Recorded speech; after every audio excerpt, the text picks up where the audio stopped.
Next વિદ્યાર્થી મિત્રો એના પછીના આપણે તત્વ છે. ઓકે, કાલે આપણે લઘુ પોષક તત્વના કેટલાક જોયેલા, મતલબ આયર્ન, મેંગેનીઝ અને ઝિંક, આ 3 તત્વો આપણે કાલે જોયેલા. હવે આપણને અભ્યાસમાં હવે 4 તત્વો બચ્યા છે, તો એક સાથે આપણે હવે આ 4 લઈ લીધા છે. ઓકે, તેમાંનું પહેલું છે કોપર. તો કોપર છે એ ક્યુપ્રિક આયન, ક્યુપ્રિક આયન મતલબ Cu+2 આયન સ્વરૂપે એનું શું થાય છે, જમીનમાંથી શોષણ થાય છે. ઓકે, પહેલો પોઈન્ટ એવો આપ્યો છે કે વનસ્પતિની બધી જ ચયાપચય ક્રિયા માટે જવાબદાર છે. તો એ તો સીધી વસ્તુ છે, કોઈ પણ ખનિજ તત્વ હોય એ ચયાપચયની ક્રિયા માટે જવાબદાર હોય જ તે. ઓકે, તો આમાં કઈ આવો પોઈન્ટ પૂછાય નહીં અલગથી. પ્લસ આ એક પૂછાય કે આયનની જેમ તે પણ રેડોક્સ પ્રક્રિયા સાથે સંકળાયેલા જે પણ ઉત્સેચક હોય, ઓકે, એની જેમ જ આ પણ કામ કરે છે. મતલબ આયન કેમ Fe+2 નું Fe+3 માં ઓક્સિડેશન પામતો હતો, બરાબર, એમ આ પણ પ્રતિવર્તી દિશામાં, મતલબ રિવર્સિબલ ડાયરેક્શનમાં Cu+ માંથી Cu+2 માં ઓક્સિડેશન પામે છે. મતલબ Fe+2 માંથી Fe+3 માં જેમ ઓક્સિડેશન થતું હતું આયનનું, એમ આનું પણ થાય છે. એટલે ઇન શોર્ટ આનું એક અગત્યનું મહત્વ આપણને બતાવ્યું છે, જે પૂછાઈ શકે કે એ પણ રેડોક્સ પ્રક્રિયા સાથે સંકળાયેલા જે ઉત્સેચક હોય, બરાબર, એના સાથે સંકળાયેલો રહે છે. મતલબ એની ક્રિયાવિધિ માટે જવાબદાર હોય છે. ઓકે, બાકી કાંઈ કોપરમાં ઇમ્પોર્ટન્ટ નથી. પછી એ પૂછે બોરોન. તો બોરોન એ BO3-3 અથવા તો B4O7-2 સ્વરૂપે જમીનમાંથી શોષાય છે. ઓકે, આ ખાસ ઇમ્પોર્ટન્ટ છે આમાંથી કે એ પોતે બોરોન છે એ પોતે કેલ્શિયમના શોષણ અને ઉપયોગ માટે પણ જવાબદાર છે. આમાં ઘણી બધી બાબતો આપી છે જે પૂછાઈ શકે છે. ઓકે, પ્લસ આ પણ ઘણી વખત પૂછાય છે કે જે પટલ હોય છે, કોષરસ પટલ, એની પણ કાર્યશીલતા માટે બોરોન જવાબદાર હોય છે. આ પણ ઇમ્પોર્ટન્ટ છે, ઘણી વખત પૂછાય છે કે પરાગરજના અંકુરણ માટે તથા કોષના વિસ્તરણ અને વિભેદન માટે જવાબદાર છે. આ બે એટલું બધું ઇમ્પોર્ટન્ટ મહત્વ નથી. આ એક ખાસ તો પૂછાય છે. ઓકે, બીજું આ પૂછાય છે. ત્રીજું પરાગરજના અંકુરણ માટે કયું આયન જવાબદાર છે એ પણ પૂછાય છે. અને આ પણ એક ઇનડાયરેક્ટલી પૂછાય છે કે કાર્બોદિત એટલે કે શર્કરાના સ્થળાંતરણ અથવા તો વહન માટે જવાબદાર છે. ઘણી વખત છે ને એવો ક્વેશ્ચન પૂછાય છે કે કોઈ વનસ્પતિના ફળ હોય, ફળ એનું કદ નાનું આવે છે, આના માટે જવાબદાર કોણ છે? અથવા તો પૂછાય છે કે ફળનું કદ જો વધારવું હોય, મોટું કરવું હોય તો કયો આયન જવાબદાર હોય છે? ઓકે, કયું ખનિજ તત્વ જવાબદાર હોય છે? તો આનો આન્સર આવશે બોરોન. કારણ ફળ છે એમાં શર્કરાનો સંગ્રહ થતો હોય છે. ઓકે, અને આ શર્કરા બનતી ક્યાં હોય? તો કે પ્રકાશ સંશ્લેષણ દ્વારા પર્ણમાં બનતી હોય. તો ન્યાથી શર્કરાનું વહન કરી અને ફળમાં એનો સંગ્રહ કરે. જેટલી વધારે શર્કરાનો સંગ્રહ થાય ફળમાં, એમ ફળનું કદ મોટું બને. ઓકે, કેમ કે ફળમાં શર્કરાનો જ સંગ્રહ થયો હોય. તો ન્યાથી વહન કરીને શર્કરાને ફળમાં લાવવા માટે, એટલે કે કાર્બોદિતના સ્થળાંતરણ માટે અથવા તો શર્કરાના વહન માટે કોણ જવાબદાર છે? બોરોન. ઓકે, હવે ફળ નાનું રહી જતું એનો મતલબ કે શર્કરાનું વહન થઈને ત્યાં પહોંચતી ન હોય ફળમાં શર્કરા. ઓકે, અને ક્યારે ન પહોંચતી હોય? કે જો વનસ્પતિમાં બોરોનની ઉણપ હોય. તો તમારે ફળનું કદ મોટું બનાવવું છે તો તમારે બોરોન વનસ્પતિને પ્રોપર માત્રામાં આપવાનું, જેથી શર્કરાનું પ્રોપર વહન થાય અને ફળનું કદ છે, શર્કરા મળે તો ફળનું કદ એ શું થાય? મોટું બને. તો આવો ક્વેશ્ચન ઘણી વખત પૂછાય છે. તો બોરોન આમ 2-3 બાબતો છે પૂછાઈ શકે એવી.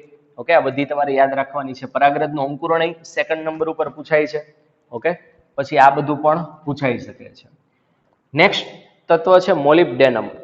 તો મોલિબ્ડેનમ એ મોલિબ્ડેટ આયન મતલબ MOO2+2 સ્વરૂપે એનું શોષણ થાય છે.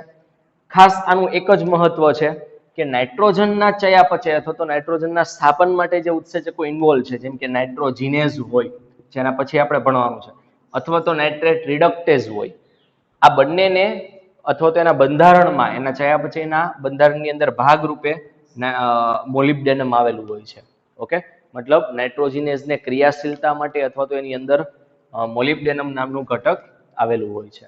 ઓકે, તો આનું એક જ મહત્વ છે. અને લાસ્ટમાં છેલ્લું છે ક્લોરિન. તો ક્લોરિન એ ક્લોરાઇડ આયન મતલબ Cl- આયન સ્વરૂપે એનું શું થાય છે? જમીનમાંથી શોષણ થાય છે. ઓકે, આ બધાનું એક જેવું જ કામ, Na+ હોય, K+ હોય, Cl- હોય, એનું એક જ કામ છે, આયનિક સંતુલનની જાળવણી કરે. ઓકે, અને આયનિક સંતુલન જાળવે છે એનો મતલબ કોષની આસુનતા માટે પણ એ જવાબદાર છે. પ્લસ એનું બીજું કામ જે આગળ એક આપણે મેં તમને કીધું હતું કે પ્રકાશ સંશ્લેષણની ક્રિયા દરમિયાન પાણીનું જે વિભાજન થાય છે પ્રકાશ પ્રેરિત, ઓકે, ફોટોફોસ્ફોરાઇલેશન પહેલાની જે ક્રિયા બનતી હતી પાણીનું વિભાજન, એમાં 3 આયન જવાબદાર હતા Mn, Ca+2 અને Cl-. મન કાકલ મેં તમને હિન્ટ આપેલી, ઓકે. તો એમાંથી એક આપણે આઈ થિંક મેંગેનીઝનું ભણી ગયેલા આગળ, અને બીજું આપણને અહીંયા ઇમ્પોર્ટન્ટ બતાવ્યું છે ક્લોરીન પણ એ પ્રકાશ સંશ્લેષણની ક્રિયા દરમિયાન જે પાણીનું વિભાજન થાય છે એના માટે જવાબદાર છે, અને જેના અંતે કયો વાયુ? ઓક્સિજન વાયુ મુક્ત થાય છે, ઓકે. તો આ હતા તત્વ બધા જે આપણે કમ્પ્લીટ કર્યા. તો આપણને આમ જોયો તો આગળ આપણે 3ની પેર છે 3 ભણી ગયા, મતલબ 3 તેરી 9 અને આ 4 એટલે કેટલા થયા? 13. આટલા તત્વો આપણને અભ્યાસમાં આપેલા છે. CHO આપણને આપેલા નથી, આપણે પહેલા જ કહી દીધું છે, ઓકે. તો અહીંયા આપણા તત્વો પૂરા થાય છે. નેક્સ્ટ હવે એક નાનો અમથો ટોપિક છે ખનિજ આયનનું સ્થળાંતરણ વહન કઈ રીતે થાય છે, જે ઓલરેડી આપણે 11મા ચેપ્ટરમાં આગળ ભણી ગયા છીએ. અને પછી આ ચેપ્ટરનો એન્ડનો મુખ્ય ભાગ એટલે કે નાઇટ્રોજનનું ચયાપચય, જેમાં નાઇટ્રોજનનું સ્થાપન કઈ રીતે થાય અલગ અલગ રીતે એ આપણે જોવાનું છે, ઓકે. એના તરફ હવે આપણે આગળ નેક્સ્ટ વધીશું. નેક્સ્ટ વિદ્યાર્થી મિત્રો, નાની અમથી એક થિયરી છે દ્રાવ્ય પદાર્થનું સ્થળાંતરણ.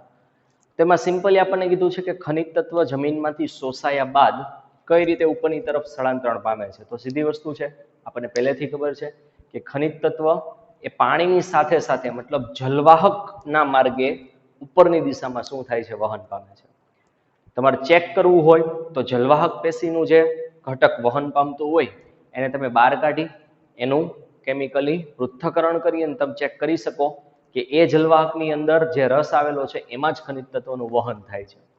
હજુ પણ તમારે ચેક કરવું છે તો તમે રેડિયો એક્ટિવ સમસ્થાનિક હોય, કોઈ પણ માનો કે નાઇટ્રોજન છે તો નાઇટ્રોજનનો રેડિયો એક્ટિવ સમસ્થાનિક વનસ્પતિને જમીનમાં આપવાનો, અને પછી જોવાનું કે એ જ્યારે નાઇટ્રોજનનું એ શોષણ કરશે ત્યારે તમે જોઈ શકશો કે આ રેડિયો એક્ટિવિટી તમને જલવાહકની અંદર જે રસ આવેલો છે એની અંદર જોવા મળે છે. એનો મતલબ કે વનસ્પતિએ જમીનમાંથી શોષેલું નાઇટ્રોજન એ જલવાહકના માર્ગે ઉપરની તરફ વહન પામેલું છે. તો આ રીતના તમે રેડિયો એક્ટિવ સમસ્થાનિકનો ઉપયોગ કરીને પણ ચેક કરી શકો છો કે ખનિજ આયનો ઉપરની તરફ વહન એ કયા માર્ગે? જલવાહકના માર્ગે વહન પામે છે, ઓકે. એના પછીનું એક નાનું અમથું આપ્યું છે કે ભૂમિ એ આવશ્યક તત્વના સંચય સ્થાન તરીકે કામ કરે છે, ઓકે, અથવા તો સંગ્રહ સ્થાન તરીકે વર્તે છે. તો આપણને ભૂમિનું મહત્વ ખબર જ છે કે જમીનમાંથી જ વનસ્પતિને કાર્બન, હાઇડ્રોજન, ઓક્સિજન સિવાયના બધા જ તત્વો એને ક્યાંથી મળે છે? જમીનમાંથી, ઓકે. અને એ પણ આપણને ખબર છે કે આ તત્વ જમીનમાં કઈ રીતે આવે? તો કે જ્યારે વરસાદ પડે ખડકો ઉપર ત્યારે ખડકોનું ધોવાણ થાય, એ ખડકોમાં રહેલા આવા તત્વ એ ધીમે ધીમે વરસાદના પાણી સાથે વહન પામી અને ભૂમિ ઉપર, જમીન ઉપર આવે છે, અને એમાં એનો સંચય થાય છે. વનસ્પતિ આવા તત્વોને મૂળ દ્વારા શોષે છે, એના થતી ચયાપચયની ક્રિયામાં એને વાપરે છે, અને ફરી પાછું જ્યારે એનું મૃત્યુ થાય ત્યારે વિઘટકો દ્વારા આ જ તત્વ ફરી પાછા ક્યાં ઉમેરાઈ જાય છે? જમીનમાં, ઓકે. તો આ રીતના જમીનનું તમને મહત્વ સમજાવ્યું છે, અને ખાલી વનસ્પતિ એ ખનિજ તત્વના સંગ્રહ સ્થાન તરીકે જ જમીનનો ઉપયોગ નથી કરતી. આ ઉપરાંત જમીનના બીજા શું શું કામ હોય છે? તો કે એક તો નાઇટ્રોજન સ્થાપક જે જીવાણુ હોય, બેક્ટેરિયા હોય, જેમ કે રાઇઝોબિયમ બેક્ટેરિયા, અન્ય કેટલાક બીજા સૂક્ષ્મ જીવો, એને સંરક્ષણ કરવાનું કામ કોણ કરે છે? જમીન. મતલબ એને રક્ષણ મળે છે જમીનમાં, કેમ કે એ રહે છે જમીનમાં, ઓકે. બીજું કામ હોય છે જમીનનું કે પાણીનો એ સંગ્રહ કરે છે, ઓકે. એના પછીનું કામ બતાવ્યું છે કે મૂળને જે ઓક્સિજન જોતી હોય, હવા જોતી હોય, તો એની પ્રાપ્યતા એને જમીનમાંથી થાય છે. પ્લસ વનસ્પતિને સ્થાપન માટે આધાર પણ જમીનમાંથી પૂરો પડાય છે. આવા જો ખનિજ તત્વ આપણને ખબર છે કે જમીનમાં ન હોય પૂરતી માત્રામાં તો વનસ્પતિને ન મળે, અને એના કારણે વનસ્પતિને ઘણું બધું નુકસાન જાય. તો જ્યારે પણ આપણને લાગે કે કોઈ ખનિજ તત્વ નથી જમીનમાં તો આપણે હંમેશા એને ખાતર સ્વરૂપે ઉમેરતા હોઈએ છીએ, ઓકે. જનરલી આપણે ખાતર તરીકે ગુરુ પોષક તત્વની વાત કરીએ તો NPK, આ ઓલવેઝ દરેક જમીનમાં આની ઉણપ જ હોય અથવા તો ઓછી માત્રામાં હોય તો હંમેશા આપણે, તમે નામ સાંભળો, યુરિયા આપણે ઉમેરતા હોય, DAP ખાતર ઉમેરતા હોય, ઓકે. તો ખાતર સ્વરૂપે હંમેશા આ 3 તો ઉમેરવા પડે જ, તે સલ્ફર પણ ઉમેરવું પડે. અને જો લઘુ પોષક તત્વની વાત કરીએ તો આપણે જરૂરિયાત મુજબ ખાતર તરીકે કોપર, ઝિંક, આયર્ન અને મેંગેનીઝ એ ખાતર તરીકે જમીનમાં આપણે ઉમેરતા હોઈએ છીએ. ઓકે, તો આપણને જમીનનું મહત્વ શું છે એ સમજાવ્યું છે. અને હવે નેક્સ્ટ આપણે આવે છે નાઇટ્રોજનનું ચયાપચય. તો સૌથી પહેલા તો નાઇટ્રોજનનું મહત્વ ક્યાં છે એ આપણને ખબર જ છે કે નાઇટ્રોજન આપણે કીધું કે પ્રોટીનના બંધારણમાં, ન્યુક્લિક એસિડના બંધારણમાં, ઓકે, વિટામિન છે, અંતઃસ્ત્રાવ છે, ઘણા બધાના બંધારણનો એક ઘટક છે નાઇટ્રોજન. અને એટલા માટે CHO ને બાદ કરતા સૌથી વધારે વનસ્પતિને કોઈ તત્વ જોતું હોય તો એ કયું છે? નાઇટ્રોજન. ઓકે, નાઇટ્રોજન હવામાં ભલે ઘણું બધું છે, આપણને ખબર છે 78% નાઇટ્રોજન છે હવામાં, છતાં પણ વનસ્પતિને ડાયરેક્ટ હવામાંથી મેળવી શકતી નથી. નાઇટ્રોજન હંમેશા જમીનમાંથી જ અને વનસ્પતિના મૂળ દ્વારા જ એનું શોષણ થાય છે. અને આટલું બધું મહત્વ હોવાના કારણે આપણે કહી શકીએ કે નાઇટ્રોજન એ પ્રાણી માટે અને વનસ્પતિ બંને માટે સીમિત પરિબળ બને છે, જરૂરી પરિબળ બને છે, એના વગર ચાલે નહીં. ઓકે, તો અહીંયા આપણને એક ટેક્સ્ટબુકમાં નાઇટ્રોજન ચક્ર બતાવ્યું છે. આ ચક્ર બહુ જ સિમ્પલ છે. અહીંયા 4 શબ્દ આપણે મેઇન પકડવાના છે. પહેલો શબ્દ છે સ્થાપન એટલે શું, અથવા તો નાઇટ્રોજનનું સ્થાપન એટલે શું? તો વાતાવરણનો નાઇટ્રોજન એ ક્ષાર સ્વરૂપે કોઈ પણ રીતે જમીનની અંદર આવે. વાતાવરણનો જે મુક્ત નાઇટ્રોજન હોય N2, આપણે કીધું એમ આ નાઇટ્રોજન ડાયરેક્ટ વનસ્પતિ વાપરી શકે નહીં. એને સ્થાપન પામી અને ક્ષાર સ્વરૂપે જમીનમાં એડ થવું પડે. તો વાતાવરણના નાઇટ્રોજનને જમીનમાં આવવાની આ પ્રક્રિયા એને કહેવાય સ્થાપન. હવે સ્થાપન અલગ અલગ રીતે થતું હોય. જેમ કે પહેલું છે જૈવિક સ્થાપન. ઓકે, જૈવિક મતલબ એમાં સજીવો ઇન્વોલ્વ હશે. આપણે કીધું એમ કે જમીનની અંદર જે રાઇઝોબિયમ બેક્ટેરિયા રહેલા છે એ પોતે શું કરે કે વાતાવરણના નાઇટ્રોજનને જમીનની અંદર એમોનિયાના સ્વરૂપમાં સ્થાપન કરી આપે. તો આવા સ્થાપનને કહેવાય જૈવિક સ્થાપન. બીજું છે ઔદ્યોગિક સ્થાપન. ઔદ્યોગિક સ્થાપન મતલબ તમે કંપનીમાં, ફેક્ટરીમાં આપણને ખબર છે એમોનિયાનું ઉત્પાદન કરવામાં આવે છે, યુરિયા બનાવવામાં આવે છે. ઓકે, તમે 10મા ધોરણમાં એમ હેબર પદ્ધતિથી એમોનિયાનું ઉત્પાદન ભણ્યા હોય. તો આવો નાઇટ્રોજન છે એ ઉદ્યોગોમાં, મતલબ કંપનીની અંદર, ફેક્ટરીની અંદર આપણે એને યુરિયા અથવા તો એમોનિયાના સ્વરૂપમાં એને કન્વર્ટ કરીએ અને પછી ખાતર સ્વરૂપે આપણે જમીનમાં એને નાખતા હોય. તો આ રીતે પણ નાઇટ્રોજન છે ક્યાં ઉમેરાણો? જમીનમાં. આને પણ સ્થાપન કહેવાય, પણ એને કહેવાય ઔદ્યોગિક સ્થાપન. પ્લસ જે વાતાવરણમાં વીજળીના ચમકારા જ્યારે થાય, ઓકે, ત્યારે હવાનો નાઇટ્રોજન છે એ સ્થાપન પામી અને NO3- માં કન્વર્ટ થાય છે. એને કેવું સ્થાપન કહેવાય? ઇલેક્ટ્રિક સ્થાપન અથવા તો વીજ ચમકારા દ્વારા થતું સ્થાપન. તો સ્થાપન એટલે સિમ્પલી વાતાવરણનો નાઇટ્રોજન છે, આ બધા એરા જુઓ જમીન તરફ આવે છે, આ જમીન છે. ઓકે, તો 3 પ્રકારે અલગ અલગ સ્થાપનની ક્રિયા થતી હોય છે. હવે એના પછીનું સ્ટેપ છે એ છે શોષણ. શોષણ એટલે શું? તો કે હવે નાઇટ્રોજન જમીનમાં આવી ગયો, ઓકે, આ સ્વરૂપે. હવે વનસ્પતિ આવા ક્ષારોને જમીનમાંથી પ્રાપ્ત કરી શકશે. તો આવા ક્ષાર જે સ્થાપન દ્વારા હવે જમીનમાં આવી ગયા છે, એક ક્ષાર વનસ્પતિ એના મૂળ દ્વારા શોષી અને વનસ્પતિની અંદર આવે છે. આ પ્રક્રિયાને કહેવાય છે શોષણ. અને આવું નાઇટ્રોજન હવે વનસ્પતિના જેવભારમાં સંચિત થાય છે. તો આવા ક્ષાર હવે શોષણ દ્વારા વનસ્પતિના જેવભારમાં આવ્યા. વનસ્પતિ શું કરે? એને ખાય કોણ? પ્રાણી. તો પ્રાણી જ્યારે વનસ્પતિને ખાય એટલે એ નાઇટ્રોજન વનસ્પતિમાંથી પ્રાણીમાં આવ્યો. ક્લિયર? આ બંનેનું જ્યારે મૃત્યુ થાય એટલે એની પેશીમાં વિઘટનની પ્રક્રિયા થાય. તો વનસ્પતિનો જેવભાર અને પ્રાણીનો જેવભાર જ્યારે સડે ક્યારે? એનો કોઈ ભાગ તૂટી જાય, ખરી પડે, અથવા તો એનું વિઘટન થાય, એનું મૃત્યુ થાય ત્યારે એક પ્રક્રિયા ઇમ્પોર્ટન્ટ યાદ રાખજો, એમોનિફિકેશન. મતલબ જે વનસ્પતિ અને પ્રાણીમાં રહેલો જે નાઇટ્રોજન છે એમાંથી છૂટું પડી અને એમોનિયા બનવાની ક્રિયા, આ બીજા નંબરની ઇમ્પોર્ટન્ટ પ્રક્રિયા યાદ રાખો. પહેલા નંબરની કઈ કીધી મેં? સ્થાપન. અહીંયા હું નંબર આપતો જાઉં છું. સ્થાપન મતલબ વાતાવરણનો નાઇટ્રોજન જમીનમાં આવે ક્ષાર સ્વરૂપ, એને કહેવાય સ્થાપન. એમ વનસ્પતિ અને પ્રાણીમાં રહેલો નાઇટ્રોજન એનું જ્યારે મૃત્યુ થાય ત્યારે વિઘટકો મતલબ બેક્ટેરિયા દ્વારા ફરી પાછો એમોનિયામાં કન્વર્ટ થાય. આ પ્રક્રિયાને કહેવાય એમોનિફિકેશન. ક્લિયર? બીજી ઇમ્પોર્ટન્ટ પ્રક્રિયા, જ્યારે વનસ્પતિ અને પ્રાણી મૃત્યુ પામે ત્યારે સડે ત્યારે એની અંદર રહેલો નાઇટ્રોજન એ કેટલાક બેક્ટેરિયા દ્વારા શેમાં કન્વર્ટ થાય છે? એમોનિયામાં. આ પ્રક્રિયાને કહેવાય બીજી ઇમ્પોર્ટન્ટ પ્રક્રિયા એમોનિફિકેશન. હવે એમોનિયા બન્યો છે, એમાંથી ફરી પાછું નાઇટ્રાઇટ, NO2 માઇનસ મતલબ શું? નાઇટ્રાઇટ, અને NO3 માઇનસ મતલબ નાઇટ્રેટ. ઓકે, તો NO3 છે એ NO2 માં ફેરવાય, મતલબ એમોનિયા છે નાઇટ્રાઇટમાં ફેરવાય, અને પછી નાઇટ્રાઇટ છે નાઇટ્રેટમાં ફેરવાય. ઓકે, આ બે રિએક્શન આપણને અહીંયા બતાવી છે, જો મેં લખી છે કે NH3 સાથે ઓક્સિજન જોડાય, આ ઓક્સિડેશનની પ્રક્રિયા છે. પેલા ખાલી નાઇટ્રોજન હતો, NH3 હતું, એમાં ઓક્સિજન ઉમેરાવો એટલે NO2 માઇનસ બન્યું. ઓક્સિજન કોઈનામાં ઉમેરાય તો ઓક્સિડેશન થયું કહેવાય. હજી અંદર વધારે ઓક્સિજન ઉમેરાય છે, મતલબ NO3 માઇનસ બન્યું, તો હજુ ઓક્સિડેશન થયું તો નાઇટ્રેટ બન્યો. તો અહીંયા NH3 માં ઓક્સિજન ઉમેરાણો તો NO2 માઇનસ મતલબ નાઇટ્રાઇટ બન્યો. NO2 માઇનસ માં હજુ વધારે ઓક્સિજન ઉમેરાણો તો નાઇટ્રેટ બન્યો. ઓકે, આ જે આખી પ્રક્રિયા છે એમોનિયામાંથી નાઇટ્રેટ ફાઇનલી બનવાની પ્રક્રિયા, આ છે ત્રીજા નંબરની ઇમ્પોર્ટન્ટ પ્રક્રિયા.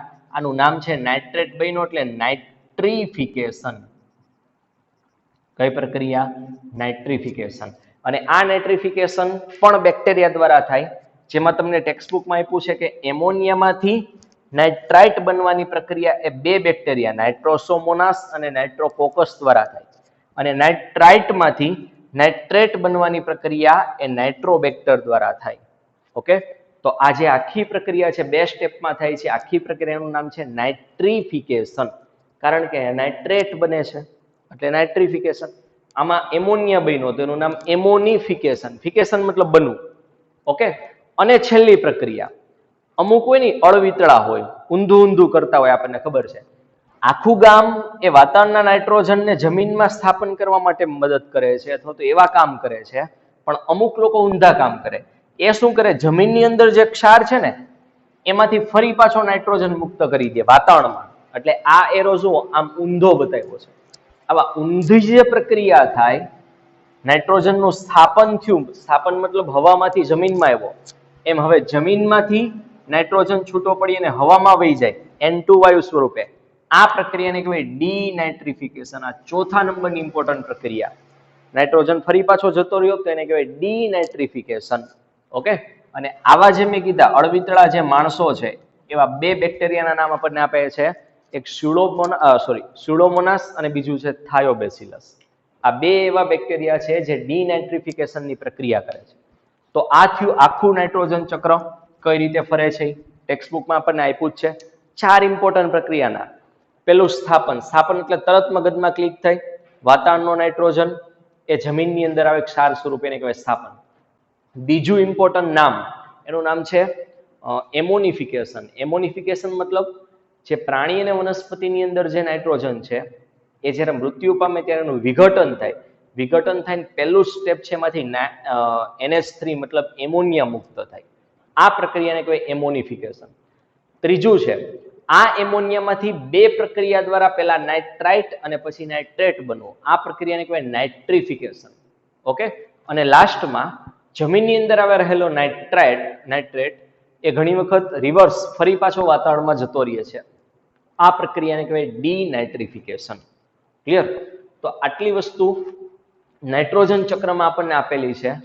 હવે આપણે નાઇટ્રોજનનું સ્થાપન જો ધીમે ધીમે તમને છે ને રેન્જ નાની નાની કરતા જાય છે. પહેલા તો તમને બધા તત્વો ભણાવવામાં આવ્યા. એ બધા તત્વોમાંથી હવે ડિટેલ ફોકસ કર્યું છે માત્ર નાઇટ્રોજનના ચયાપચય ઉપર. નાઇટ્રોજનનું ચયાપચય પણ આવી 4-5 પ્રક્રિયામાં જોવા મળે છે. એમાં પણ હવે માત્ર ને માત્ર કહેશે કે સ્થાપનમાં શું થાય છે. સ્થાપન પણ પાછું અલગ અલગ બેક્ટેરિયા દ્વારા થાય. કોઈ જારક સ્થાપન કરે, કોઈ અજારક કરે. પણ એમાંય આપણને ખાલી અજારક સ્થાપન કઈ રીતે થાય, જે રાઇઝોબિયમ બેક્ટેરિયા દ્વારા થાય છે, એના ઉપર જ હવે ખાલી આગળ ફોકસ કરશે. ઓકે, તો ધીમે ધીમે જેમ આગળ જાવ એમ આ લોકો નેરો રેન્જ તરફ આગળ વધતા જાય છે. અને લાસ્ટમાં આપણને જૈવિક સ્થાપન કઈ રીતે થાય છે રાઇઝોબિયમ બેક્ટેરિયા દ્વારા, એની પ્રક્રિયા ડિટેલમાં ભણવામાં આપેલી છે. ક્લિયર? જે આપણે નેક્સ્ટ લેક્ચરમાં આગળ જોઈશું.